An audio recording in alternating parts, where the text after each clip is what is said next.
Scholar محترم مکرم جناب professor حافظ عبدالرزاق صاحب صادق حافظ اللہ فاضل مدینہ یونیورسٹی وہ تشریف لاتے ہیں اور خطاب فرماتے ہیں۔ محترم مکرم حافظ عبدالرزاق ساجد صاحب کا عنوان ہے گھر کیوں اجڑتے ہیں؟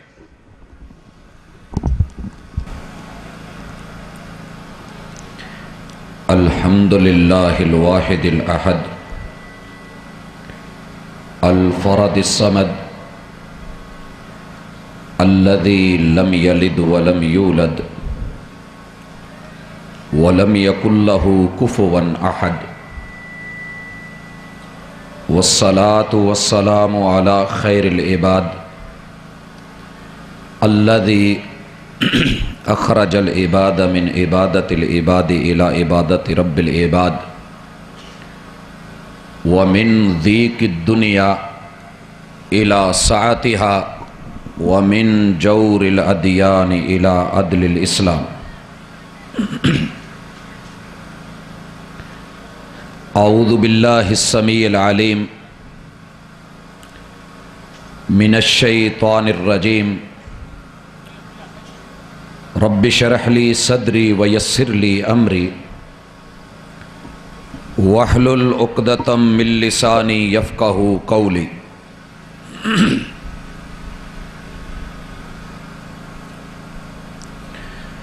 وفا کے لہجے میں ان کو منا لیتے تو اچھا تھا، وفا کے لہجے میں ان کو منا لیتے تو اچھا تھا، انا کے لہجے میں اکثر جدائی جیت جاتی ہے۔ کچھ وہ کھچے کھچے رہے، کچھ ہم تنے تنے، اسی کشمکش میں ٹوٹ گیا رشتہ چاہ کا۔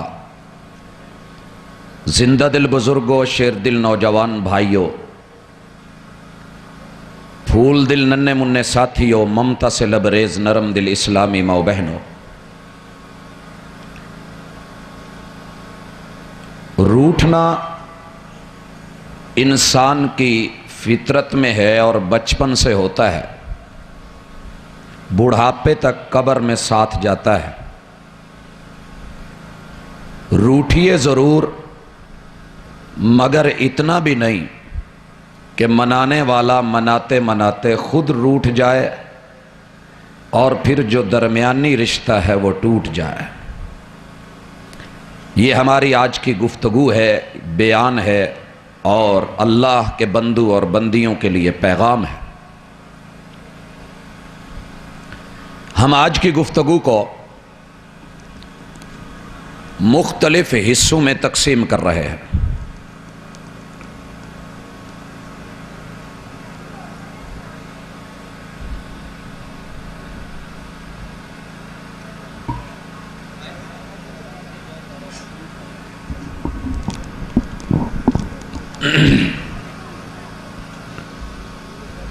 ٹھیک ہے پاجی، کی کرن لگے صحیح۔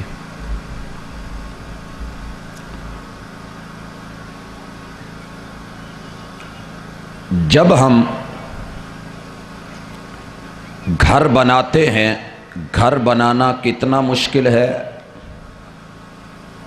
یہ اس سے پوچھئے کہ جس نے اینٹیں چنی ہیں۔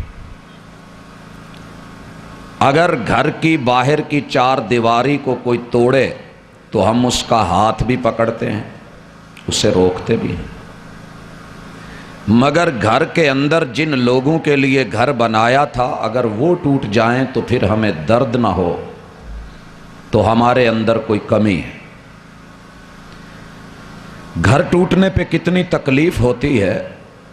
کبھی کسی کالے کوے کا درختوں پہ بنایا ہوا وہ تنکوں کا گھونسلہ جو اس نے کچھ درختوں کے کانٹوں کو لے کے، کانٹے دار جھاڑیوں کو لے کے چنا تھا، اسے کبھی توڑ کے دیکھو، وہ کتنا بلکے گا، کتنا چیخے گا، کتنا روئے گا، کتنا سر پٹائے گا، آپ کے سر میں کیا کچھ مارے گا۔ یہ آپ کو احساس ہوگا کہ دنیا میں ایک کوا بھی اس بات کو برداشت نہیں کرتا کہ اس کا بنایا ہوا گھونسلہ ٹوٹے۔ انسان ہو کے رب کی سب سے اچھی مخلوق ہو کے اپنے ہی ہاتھوں سے محنت کر کے بنائے ہوئے گھر کو مرد یا عورت اپنی انا کی بھینٹ چڑھا دے تو کتنا برا ہے۔ یہ عنوان آج ہم نے اسی لیے چنا ہے۔ سب سے پہلے جس بات کو میں آپ بھائیوں کے سامنے رکھنا چاہتا ہوں اللہ کی کتاب سے،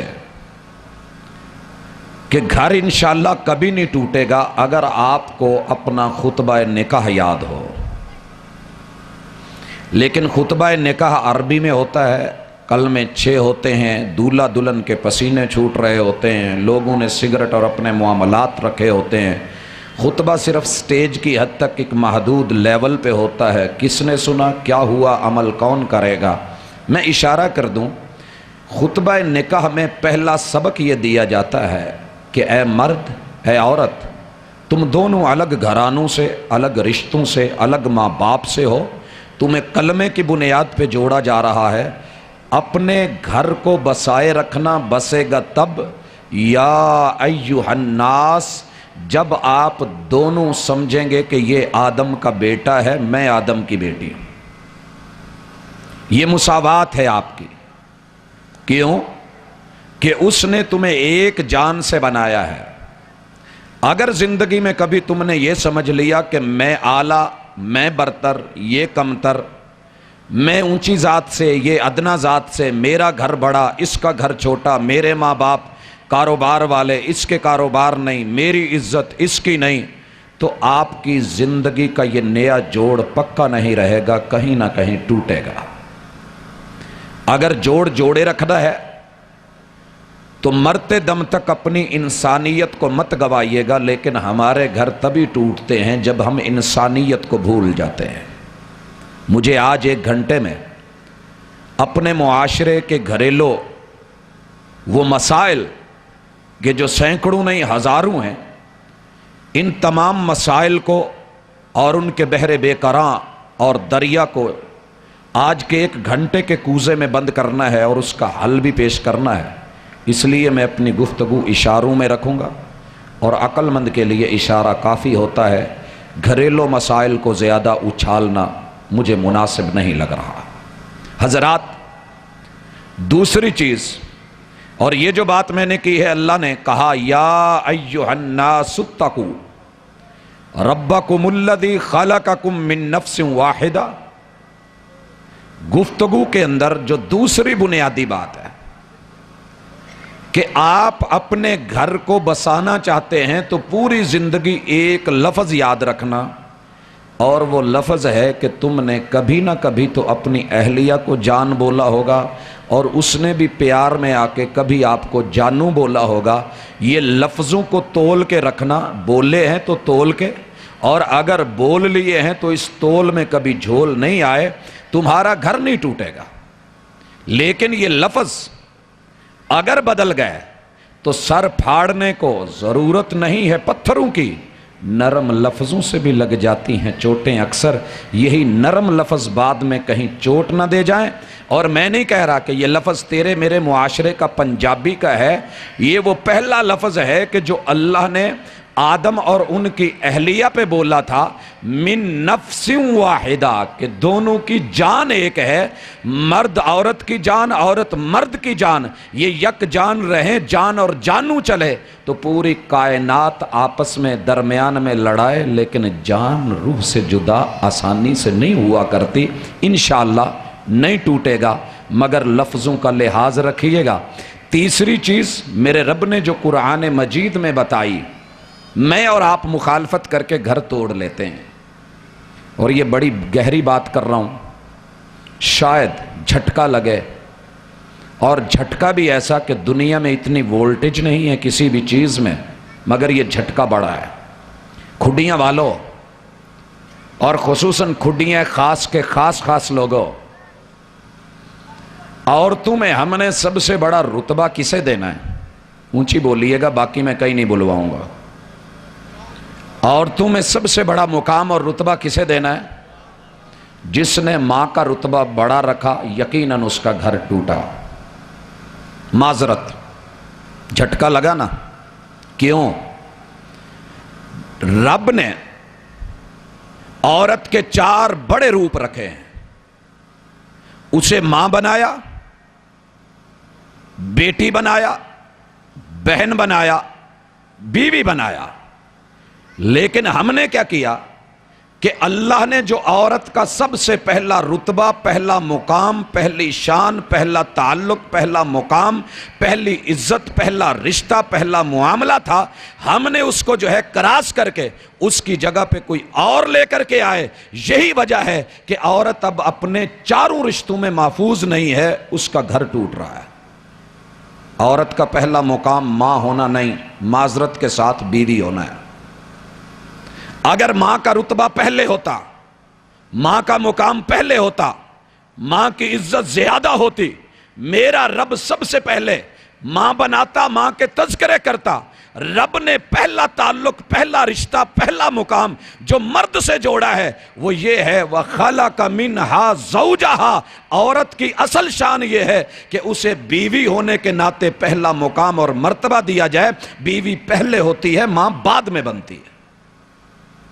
بیوی پہلے ہے، ماں بعد میں ہے. عورت کو صرف ایک روپ میں عزت دے دیجئے، بیوی ہونے کے ناطے.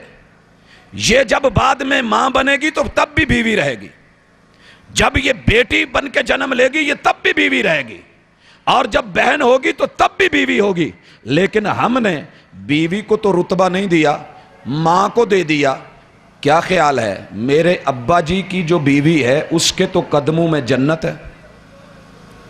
سوچئے گا، ابا جی کی جو بیوی ہے اس کے تو قدموں میں جنت ہے، اور جو میرے بچوں کی بیوی ہے اس کو جوتے پڑ رہے ہیں، اس کے قدموں میں جنت نہیں ہے. اگر ہم نے مقام یہی رکھا ہوتا کہ دنیا میں جو عورت اہلیہ بن گئی، بیوی بن گئی، وہ اس اہل تھی، اس قابل تھی کہ وہ میرے گھر میں آئے، میرے گھر کو سجائے، میرے گھر کو جنت بنائے، باقی جب ماں ہوگی پھر اس کا عزت اور باقی اور. لیکن جس بنیاد پہ اسے عزت کرنی ہے وہ بیوی ہے. اگر یہ عزت دیتے تو کبھی کسی کی بیٹی بہو